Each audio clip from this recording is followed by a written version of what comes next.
Good morning, everyone. Boker Tov. In this week's Torah portion, we learn about Isaac, the only child of Abraham and Sarah, and how he grows up and gets married and starts a family, the continuity of his parents, Abraham and Sarah, and the Jewish nation. But at the end of the Torah portion, we find something remarkable. Abraham passes away, and at the funeral, who arrives to show respect to their father? Not just Isaac, but also Ishmael. Now, if you recall, Ishmael was banished from the home because of his wayward, rebellious ways and the negative influence he was having on his younger brother Isaac. But now he returns to show respect to his father Abraham, and not only does he show respect to his father Abraham, but he shows respect to his younger brother Isaac, recognizing that he is the spiritual heir to his father's legacy, Abraham's legacy, and the continuity of the Jewish nation. And the Rashi points out that we see from here that Ishmael actually did teshuvah. He repented at the end of his lifetime. And that's why there's actually a great sage in the Talmud by the name of Rabbi Ishmael. Why would a rabbi be named after Ishmael? And the answer is because at the end of his life, Ishmael did teshuvah. And here we are, 2025. Unfortunately, most of the descendants of Ishmael are continuing on his rebellious, wayward ways, his ways of violence and struggle and hatred towards his brother Isaac. But yet we see there are some nations that have joined the Abraham Accords, and hopefully more will join. They're actually going in the footsteps of Ishmael at the end of his life, where he did teshuvah and returned to his family and honored his brother rather than seek to kill him and harm him.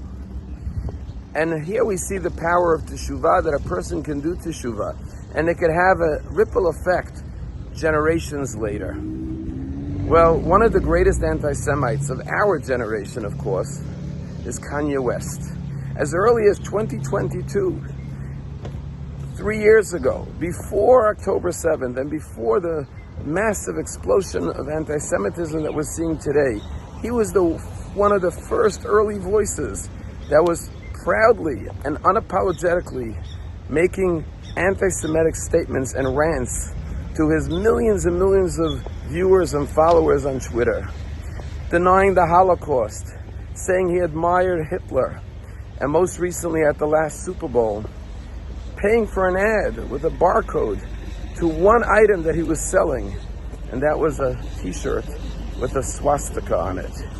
And as recently as May of this year, he produced a song called Hail Hitler, and in the song you could hear Hitler giving one of his hate-filled speeches. And this man, who has been so filled with venom and hatred of anti-Semitism, sparked so much anti-Semitism. You could almost say that Candace Owens and many others who are big followers and admirers of his said, he was the first one, let's follow his example. We can come out of the closet as anti-Semites. He paved the way in many ways for so many other anti-Semites to follow in his path. But something remarkable happened this week, and that is Kanye West went to see one of the leading rabbis in Israel, Rabbi Yeshua Pinto, a great Kabbalist and rabbi. And this entire meeting is recorded on video, where he comes and holds the rabbi's hands, and he says, I've come to ask for forgiveness, to apologize for the hatred and anti-Semitism that I've spewed against the Jewish people.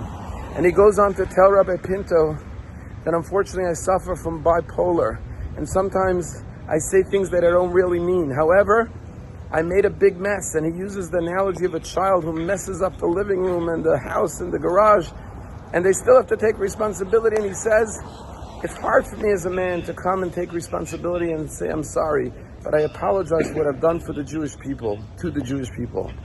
And Rabbi Pinto, very lovingly holding his hands, explains to him that Judaism gave the world the gift of teshuvah, and that you could repent and you could make amends. And at the end of this meeting, Kanye West, this anti-Semite, hugs the rabbi in a loving embrace. And while it's remarkable to see this, it's not enough. Because the hate he already spewed to millions and millions of followers will not be undone by that private meeting. And therefore what Kanye West has to do now is, for the years to come that God grants him, he has to use his platform and his following to praise the Jewish people, to create love amongst the Jewish people, to speak about the goodness of the Jewish nation, to undo all the damage he's done. And then maybe Candace Owens will go see Rabbi Pinto and also ask for forgiveness, and the many other followers of Kanye West. Yes, teshuvah is possible, but it's only the first step. Then you have to go much further and ask for forgiveness for all those you've hurt and undo the negative influence you've had. This Shabbat we had a guest at our synagogue, a black woman by the name of Dana White. She was the former press secretary of the Pentagon. And she talked about how she loves the Jewish people. And she wears a Star of David ever since October 7th.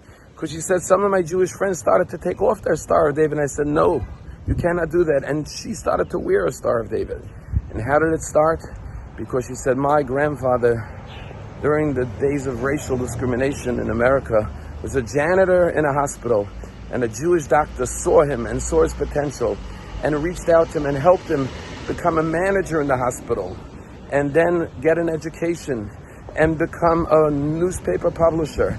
And that's why the whole trajectory of my family changed for the better. And that's why I went on to an illustrious career. But it's all because of that Jewish doctor. And therefore I will stand with the Jewish people. And she goes around speaking about Jewish-black relations and saying how the black community should get along and embrace the Jewish people as the Jewish people have embraced them. That's what it means to be an advocate, a positive influence upon others. Have a wonderful day.